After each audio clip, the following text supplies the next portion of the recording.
오늘 우리에게 주시는 하나님의 말씀은 데살로니가 전서 5장 16절에서 18절까지의 말씀입니다. 신약성경 333면에 있습니다. 다 찾으신 줄 알고 제가 봉독하겠습니다. 항상 기뻐하라, 쉬지 말고 기도하라, 범사에 감사하라. 이것이 그리스도 예수 안에서 너희를 향하신 하나님의 뜻이니라. 아멘. 이 소리입니까? 박수, 뭔 소리입니까? 이 소리가 좋은 거예요? 두드린 게 좋은 거예요? 같이 하는 거예요?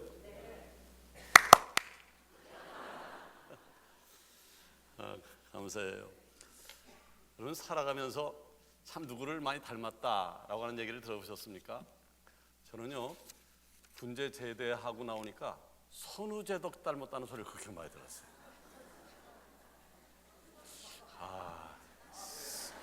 선우제덕 사진하고 내 사진하고 딱 갖다 놔야 되는데 나이가 좀 더 들다 보니까 노주현 씨를 그렇게 닮았다고. 또 어떤 사람은요, 이상벽 씨를 그렇게 닮았다고. 이상벽이 형이 아니냐고 그러더라고요. 근데 누구를 닮았다라고 하는 말이 기분 좋게만 들리지는 않습니다. 그 대상에 따라서, 그 대상이 누구냐에 따라서 기분 좋게 들릴 수도 하고, 그 대상이 누구냐에 따라서 아주 기분이 나쁠 수도 있습니다. 또 너는 누굴 닮아서 그렇게 똑똑하니? 라는 말과 으이구 도대체 누굴 닮아서, 자, 비슷한 말 같지만 굉장한 차이가 납니다. 이렇게 닮았다라고 하는 말이 상황에 따라서 비난이 될 수도 있고 칭찬이도 될 수 있다라고 하는 거죠. 그렇다면 조금 다른 질문을 던져보겠습니다. 여러분, 혹시 닮고 싶은 사람이 있습니까? 닮고 싶은 사람. 요즘 학교에서는 이런 일이 거의 없어졌다고 합니다만, 제가 초등학교 다닐 때 학교에서 장래 희망을 발표한 적이 있습니다. 장래 커서 뭐 할래? 라고 했을 때 앞을 다투어서 우리 친구들이 앞에 나가서 이런 얘기를 했습니다. 예, 저는 이순신 장군처럼 멋있는 군인이 되겠습니다. 앞에 사람을 붙였어요. 예, 저는 에디슨처럼 훌륭한 과학자가 되겠습니다. 이순신이었던 세종대왕이었던 에디슨이었던 누구였든지 간에 그 위인들 모습과 그리고 그들의 행보를 따라 살겠다라고 하는 결심을 하며 성장을 했습니다. 이렇게 세상을 살아갈 때는요, 롤모델이 있다라고 하는 것은 굉장히 필요한 일입니다. 맨 땅에 헤딩하는 것보다요, 내가 이루고 싶은 목표에 이미 도달한 사람을 닮아간다라고 하면 세상 살기가 훨씬 더 쉬워지기 때문에 그렇습니다. 그래서 거의 모든 영역에서 성공하려면 먼저 그 길에서 성공한 사람들을 모방하는 것부터 시작되어집니다. 그래서 창조는 모방에서부터 시작되어진다라고 하는 말이 있을 정도이니까요. 자, 그런데 여러분, 존경받는 성공한 사람들에게 공통점이 있다라고 하는 사실을 아십니까? 성공한 사람들, 존경받는 사람들에게는 공통점이 있는데 그 공통점이 뭐냐 하면 열정이 있었다라고 하는 것입니다. 활동 분야는 모든 사람이 다 다르다 할지라도 자신에게 주어진 시간에 열정을 다했기 때문에 저들이 성공할 수 있었던 것입니다. 여러분, 생각해 보십시오. 열성이 있는데 건성건성 어슬렁어슬렁 하겠습니까? 열정이 있는데 시간을 함부로 사용하겠습니까? 알프렌트 크랩스라고 하는 사람은 이런 이야기를 했습니다. 열정 없는 성공이 있을 수 있는가? 그럴 수 없다. 모든 일의 성공은 가슴속에 열정이 가득해야 얻을 수 있는 것이다. 열정은 온갖 장애와 고난이 찾아왔을 때 우리에게 싸울 용기를 주고 위기를 극복하게 하여 인생의 매 순간마다 기쁨이 넘치게 한다 그랬습니다. 여러분, 모든 일을 함에 있어서 열정을 갖는 은혜가 있기를 원합니다. 자, 열정이 왜 필요할까요? 열정이 없는 일을 하게 되어지면 금방 지칠 수밖에 없습니다. 또 열정이 없이 어떤 일을 하게 되어지면 힘듭니다. 그러나 내 안에 열정이 가득해 있으면 고난이 닥쳐와도 위기가 온다 할지라도 기쁨으로 그 시간을 감당할 수 있게 되어지는 것이죠. 그런데 비단 세상의 일뿐만 아닙니다. 신앙생활 하는데도 똑같습니다. 열정이 있어야 주님 오시는 그날까지 우리의 마음을 지킬 수 있고 승리를 경험하게 되어지는 것이죠. 여러분 기억하십시오. 신앙생활을 함에 있어서는요 결코 중간지대란 없습니다. 신앙생활에 있어서 중간지대는 없습니다. 만약 지금 여러분이 신앙생활에 있어서 어중간하게 신앙생활하고 있다라고 하면 진중하게 생각해 볼 필요가 있습니다.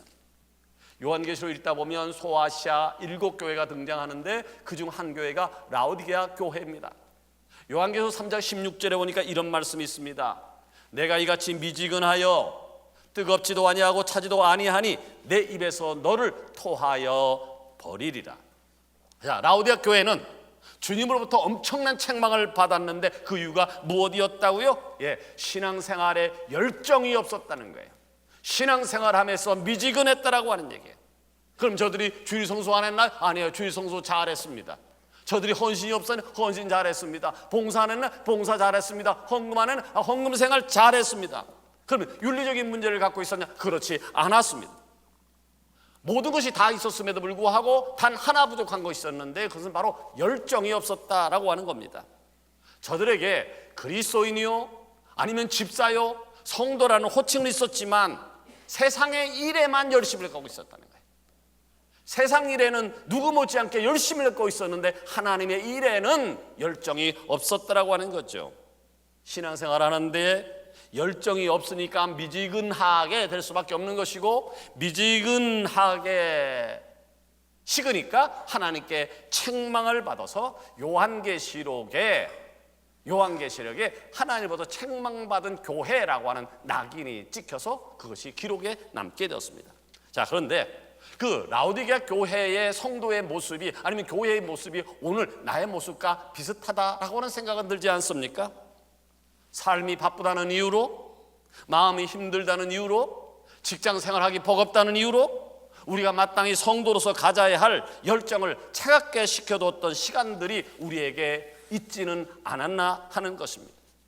혹시 그렇진 않겠습니다만은 그런 시간을 보내고 계신 분이 있다라고 하면 오늘 말씀을 통해서 열정을 회복하는 비결을 나눠보려고 하는데 말씀을 통해 뜨거움이 회복되어지는 은혜가 있어지기를 예수 그리스도 이름으로 축원합니다.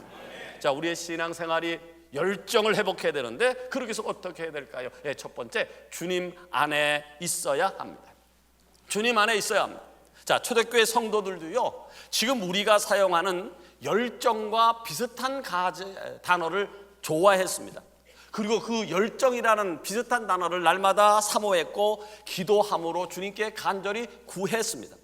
그 단어는요 열정의 어원인 인투지아즘이라고 하는 단어입니다. 인투지즘이란 단어의 뿌리는 들어오다와 그리고 데오스 하나님 이 두 단어의 조합으로 이루어졌습니다. 그러니까 주 안에 있다, 주 안에 있다라고 하는 말이 인투지아즘입니다. 자, 초대교회 성도들은 그랬단 말이에요. 언제나 주님 안에서 지치지 않는 열정을 가지고 기쁜 마음으로 주님께서 주신 사명을 잘 감당했다라고 하는 말입니다. 사도 바울도 신약 성서 곳곳에서 우리가 후회 없는 삶을 살기 위해서 열정을 가지고 달려가기 위해서는 몇 가지 주의점이 있다. 그것은 바로 주 안에 서라, 주 안에서 기뻐하라, 주 안에서 행하라, 주 안에서 하나가 되라. 계속해서 주 안에서라고 하는 것을 강조하고 있습니다. 그런데 여러분, 원래 사도 바울이 어떤 사람이었나요? 사도 바울이 어떤 사람이었나요?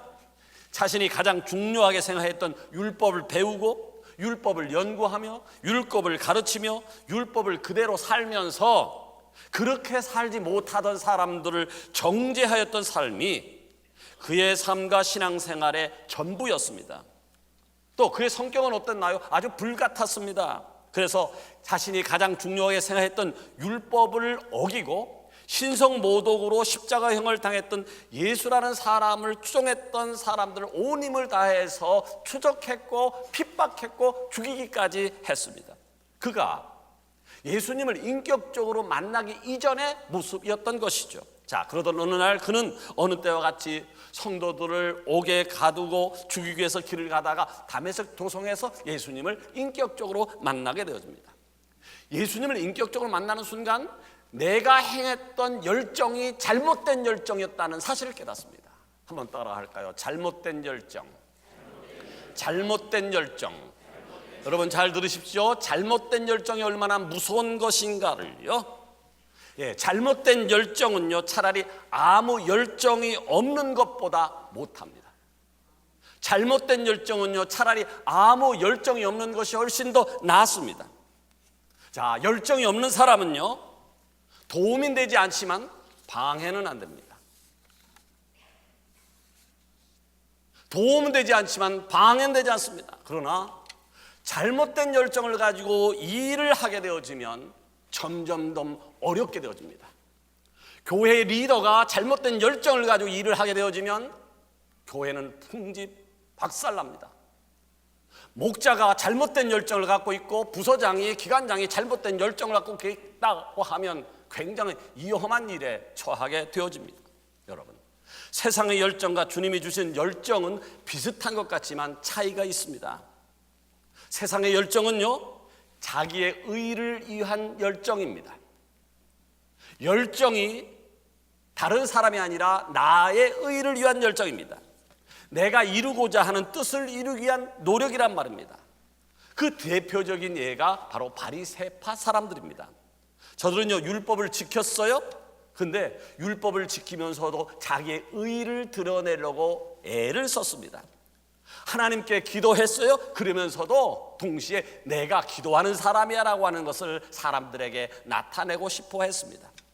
그러게 저들의 마음속에는 언제나 천박한 죄인들과 나는 다른 사람이야, 나는 수준이 다른 사람이야 라는 우월주의가 강하게 자리 잡고 있었습니다. 이렇게 저들에게는 열정은 있었지만 주님 안에 있지 못했습니다. 열정은 있었지만 주님 안에 있지 못했습니다. 그로 인해서 예수님께 늘 꾸중만 들었죠. 독사의 자식들이라, 회칠한 무덤 같은 존재자들이라고요. 자, 사도 바울 역시 잘못된 열정으로 살아가던 바리새파 중 한 사람이었습니다. 그러던 그가 예수님을 만나서 변화된 뒤에 그는 더 이상 율법에 묶여서 살거나 자신의 의를 살지 않았습니다. 이제 그는 십자가에 달려 죽으시기까지 한 영혼 한 영혼을 사랑하셨던 예수님의 열정을 이어서 사도의 직분을 감당했고 평생을 주님 안에서 복음을 전하는 데 최선을 다하며 살았습니다. 여러분, 나는 서강교회 목사로서요, 여러분이 세상의 열정이 아니라 주님이 주시는 열정으로 가득 차기를 원합니다. 자, 그렇다고 하면 주께서 주시는 열정의 시작, 주님께서 주시는 열정의 시작은 바로 무엇일까요? 그것은 바로 이제부터 내가 주님 안에서 살겠다는 결단입니다. 이제부터 내가 주님 안에서 살겠다라고 하는 결단입니다. 자, 우리는요, 그리스도인이에요. 우린 직분자라고. 그러니까 그리스도인으로서, 직분자로서 어떻게 사는 것이 옳은 것이다라는 사실을 다 알아요. 정답 모르는 사람이 어디 있습니까? 우린 정답을 다 알아요. 정답을 알면서도 정답대로 살지 않아요. 그러나 주님께서 주시는 열정의 시작은 내가 아는 정답을 이행하는 거예요. 내가 아는 정답을 작은 것에부터 이행하는 것. 오늘 읽은 말에서 18절에 보니까 이것이 그리스도 예수 안에서 너희를 향하신 하나님의 뜻이니라 라고 했어요. 자, 보세요. 항상 기뻐하라, 쉬지 말고 기도하라, 범사에 감사하라.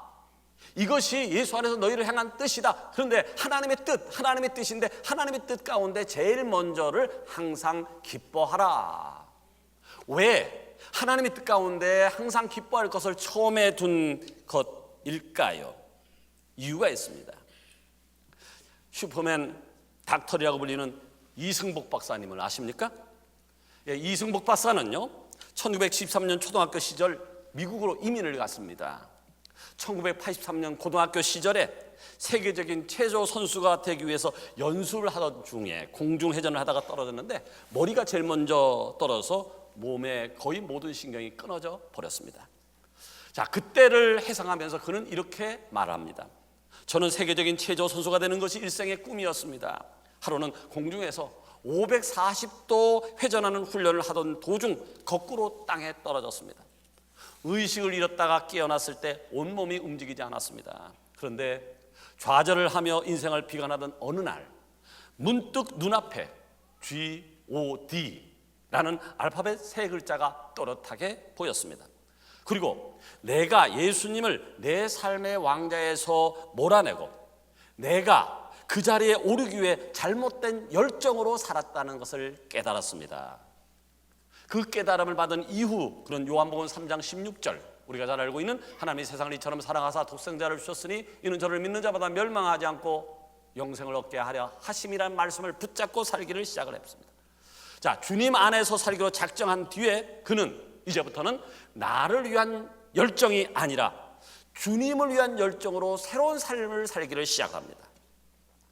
한참의 시간이 흐른 훗날 그는 그 유명한 존스 홉킨즈라는 세계적인 병원에서 뇌할 분야를 담당하는 의사가 되었습니다. 그리고 자신과 같은 처지에 있는 사람들에게 희망을 주는 사람이 되었습니다. 그리고 시간이 나면 언제나 주님 안에서 새로운 삶과 진정한 행복을 찾게 되었다라고 간증을 하며 다니기 시작했습니다.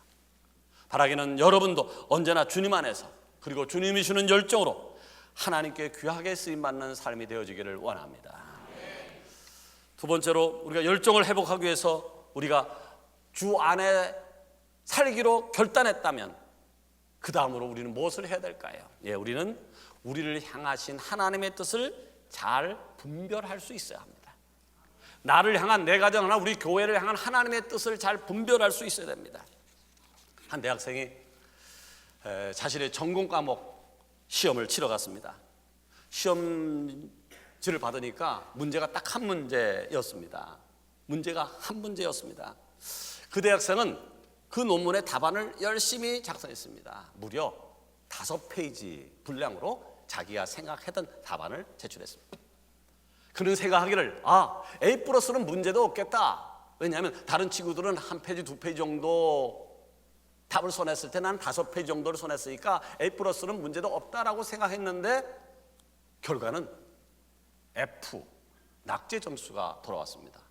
이 학생은 이해할 수 없었어요. 교수를 찾아갔습니다. 교수님, 내가 5페이지나 까뜩 답을 썼는데 어떻게 된 일입니까? 어떻게 F가 나왔습니까? 그때 그 교수는 이런 얘기를 했습니다. 문제에 대한 답을 써야지. 시험 문제에 대한 출제자의 요구에 대한 답을 써야지. 너는 답을 쓴 것이 아니라 내 생각을 썼어. 그리고 교수가 잘못된 것에 대해서 내 생각에 대한 것을 지우기 시작했어요. 그랬더니 3분의 2 정도가 지우고 3분의 1 정도만 겨우 교수가 원하는 정답을 써내렸을 뿐입니다. 여러분, 우리의 신앙생활이 이렇다고 생각하지는 않습니까? 하나님께서 살아보라고 하신 세상을 그저 열심히만 산다고 해서 하나님께서 인정하시는 인생을 산다고 생각했다간 큰코 닥친다라고 하는 거예요. 자, 우리가 교회에서요, 여전도회로 또는 남전도회로 목장에서 부서에서 온 힘을 다해서 열심히 신앙생활 한다고 하지만 그렇게 살았다고 해서 늘 하나님 보시기에 합격점은 아닐 수 있다라고 하는 말입니다. 자, 그렇다면 우리는 어떻게 해야 하는 것일까요? 하나님께서 주신 목적대로 살아야 되는 거죠. 하나님께서 원하시는 방향대로 살아야 되는 거죠. 열심히 사는 것보다 하나님이 원하는 방향대로 사는 것이 훨씬 더 옳은 것이다 라고 하는 말. 여러분, 그러기 위해서 우리의 삶에 반드시 필요한 것이 있습니다. 그것이 뭘까요? 바로 분별력이라고 하는 것입니다. 분별함은요, 거룩함과는 다릅니다. 분별력이 가져야 거룩하게 살 수 있습니다. 우리에게 쏟아지는 수많은 훈수들 속에서요, 조용히 하나님을 바라보면서 하나님께서 나를 향한 뜻, 내 가정을 향한 뜻을 구별함으로 그분으로 인해 거룩하신 속성을 향해 나아가야 된다라고 해요. 분별의 영을 받지 않으면 하나님의 거룩성에 일치할 수 없어요. 교회를 20년, 30년 다니는 게 중요하지 않아요. 어떻게 하면 하나님의 뜻에 맞게 사느냐라고 하는 것이 중요한 것이죠. 겨울철에 강위를 떠나다니는 겨울 철새들 있잖아요. 겨울 철새들을 보면서 여러분 무슨 생각을 해보셨습니까? 사람은 잠깐도 발 담그기 어려운 저 얼음장 같은 물 위에 새들은 어떻게 거기에 사뿐 앉아서 오랫동안 있을 수 있는가라는 생각을 할 수 있잖아요. 그런데 이유가 있습니다. 이유가 있습니다. 철새들은요, 이 허리 쪽에 기름이 분비되는 기름샘을 가지고 있습니다. 그래서 그 기름샘에서 나오는 기름을 부리에 발라서 온몸에 골고루 칠을 한다라고. 그래서 그 기름을 발라준 덕에 깃털 사이로 물이 침투하지 못하고 결국 그래서 체온을 유지하면서 겨울에도 물 위를 사뿐사뿐히 걸어 다닐 수 있다라고 하는 얘기죠. 그런데 오히려 이 새들을 위협하는 것이 있다는 거예요. 새들을 위협하는 것이 뭡니까? 바로 공장에서 몰래 버리는 폐수에 포함된 비누와 세제 성분이다라고 하는 것입니다. 자, 세제 성분이 깃털에 발라놓은 기름을 씻어내기 때문에 차가운 물이 깃털 사이로 스며들 수밖에 없게 되어지는 거죠.